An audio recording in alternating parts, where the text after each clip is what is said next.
Sometimes I ask myself, who am I really? Hang on for the loop! 4, 3, 2, 1. Liftoff. We have a liftoff. I'm Ricky! And I'm Jamie, and this month we're gonna be talking a lot about you. Me? Yes, you and me and everyone and these people back here. Show them what we're talking about. Hey! Look at that! Ah. So this month we are talking a lot about identity, all the things that make you, you. Let's be clear, who you are is anything but ordinary. Yeah, you might just think you're a regular old human beat bopping from normal event to normal event. But the Bible has an out of the ordinary description of who you are. It says you are made in the image of God. That's not ordinary at all. And we are going to use these mirrors to show you exactly that. And we're going to use them to get invisible. Wait, what?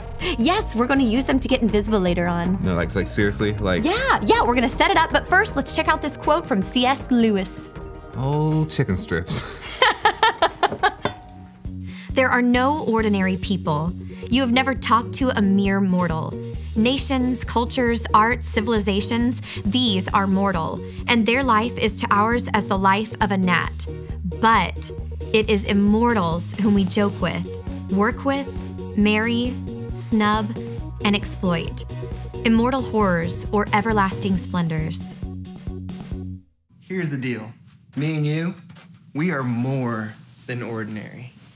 We're more than ordinary because we are made in the image of God. Just like C.S. Lewis said, we are an everlasting splendor. That means we are an eternal joy, not only to God, but to other people. We are made in the image of God. So what does that mean, right? What does it mean to be made in the image of God? Does that mean we look like him? Does that mean we smell like him? Does that mean we sound like him? What does that really mean? And so this week, we're gonna look at a video from the Bible Project that tells a little bit more about that. People aren't to make images of God because God has already made images of himself. When did he do that? Well, let's go to page 1 of the Bible. And the first person we meet there is God. He's the one with authority over all creation. He speaks and creation obeys, and he defines what is good and not good. In other words, he alone is king. But then surprisingly, as the pinnacle of all of God's creative work, he makes humans, and he calls all of them the image of God. So he gives all humans the authority to rule. Exactly, that's what he goes on to say. He tells the humans to subdue the earth and to rule it. And so this task that once belonged only to elite kings is here in the Bible the task of every human being. This was a revolutionary statement in its day because all humans are being called to rule and to participate in the human project. So what does this mean? I mean, how are we all supposed to rule? So the picture we get in Genesis is gardening.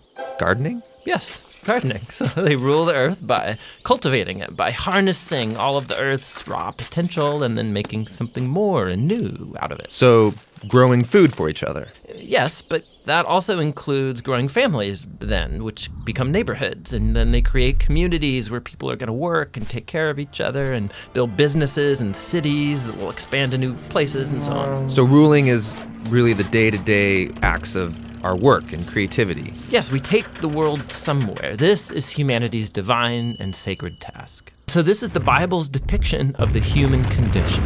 So sometimes we pull off amazingly good stuff, but just as often, despite our best intentions, we act selfishly and we create evil in the world.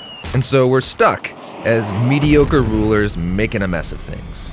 But that's not the end of the story. So the Bible goes on and it makes this claim that all of this was resolved when God bound himself to humanity through Jesus. And he showed us what it looks like to truly rule as a human. So what does it look like? Well, Jesus ruled by serving and by seeking the best for others, by putting himself underneath them and loving not just his friends, but also his enemies. And that's not a typical way to rule. And not only that, Jesus confronted the consequences of all of the evil and the death that we have created by our messed up ways of ruling. And he takes it. I mean, he lets it kill him. And so when the New Testament writers looked back to Jesus' resurrection, they see a whole new future opening up for all humanity. Jesus is a new way to be human. Yeah, that's why they called Jesus the image of God, or the new human. And not only that, they also believe that Jesus' divine life and power is now available to heal and to transform us to become our life and power. And this sounds really nice, but what does it really look like? So practically, the Apostle Paul said it looks like people being filled by Jesus' own presence and spirit, filled with love and joy and peace and patience and kindness and goodness and integrity and gentleness and self-control.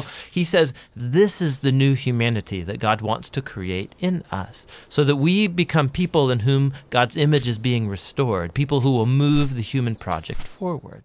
So, 2 big things I took away from that video about the image of God. Number 1 is that God is our creator. God is our creator. And so if we're made in his image, that means we are created to create.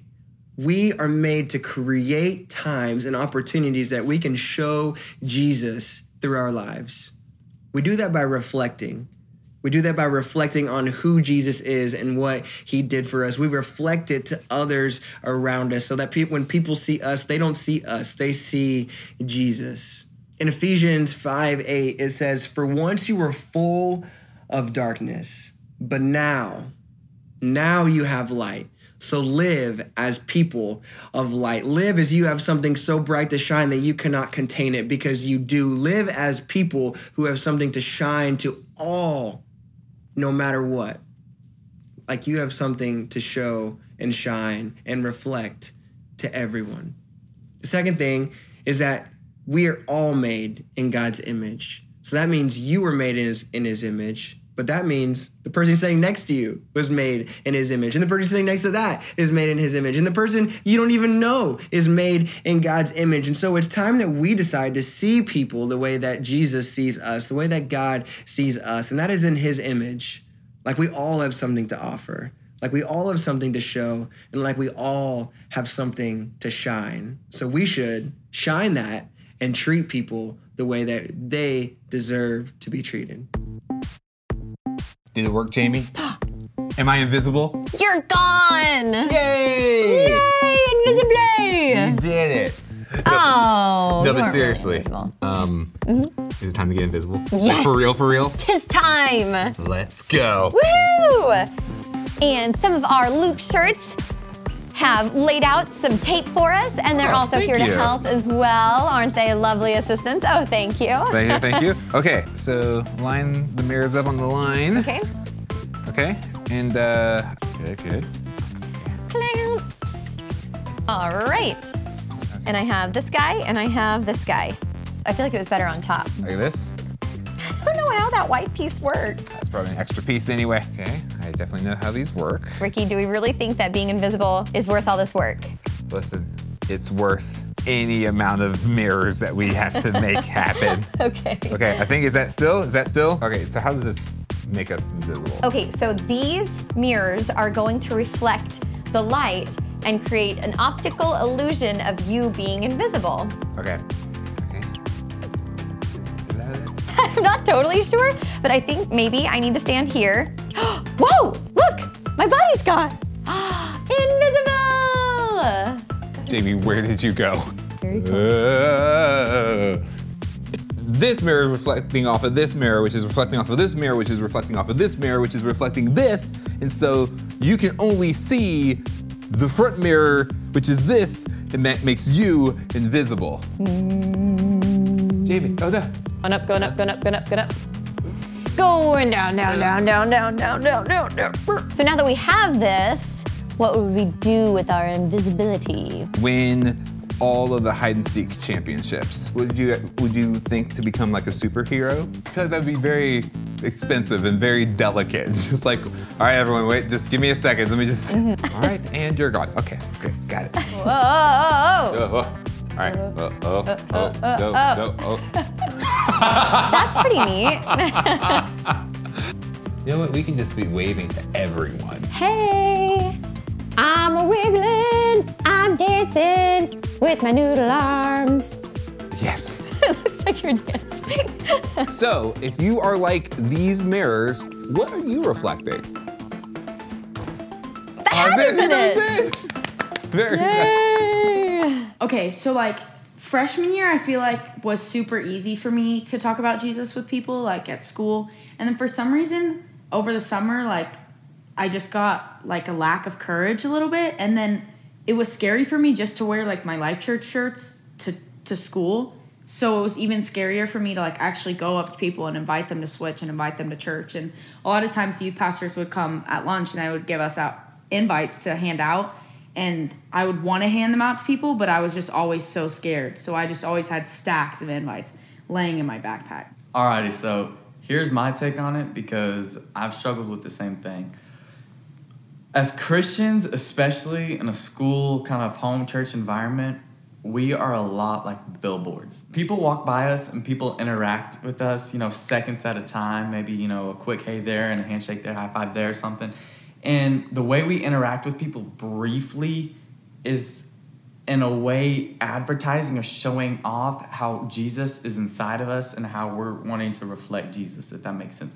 So, for instance, you drive by a billboard and you see a quick flash of what they're advertising. And you're like, oh, hey, that's what that company has. Well, you see, you in the hallway and it's just a quick, hey, how are you? It's nice to see you. And it's just a quick advertisement of the kind of Christian you want to be, if that makes sense. How do we know how to live like Jesus if he doesn't live in our time? So like if you want to live like Selena Gomez, you can just look at her Instagram and like mimic that. But since Jesus doesn't live in our time, then how do we know how to reflect him or live like him? I think the Bible has a lot more answers than we give it credit for. If you look at scripture, who did Jesus hang out with? Broken, lost, lonely people. Yeah, exactly. If you want the truth, too often I find myself striving for popularity, striving for the approval of people who I look up to. But when Jesus was here, he was going for the outcast and for the forgotten. And so I think if we really want to advertise that kind of billboard Christianity that we want, we need to be going for the lost and the broken. A mirror can't generate its own light. It reflects whatever light is around it. You were made as a reflection of God. If I look at you, what would I see reflected? God or something else? Don't let anyone tell you that you were made for something else. You were made to shine the glory of God to the world around you. Get your light from the Lord and live as people of light. You are bright.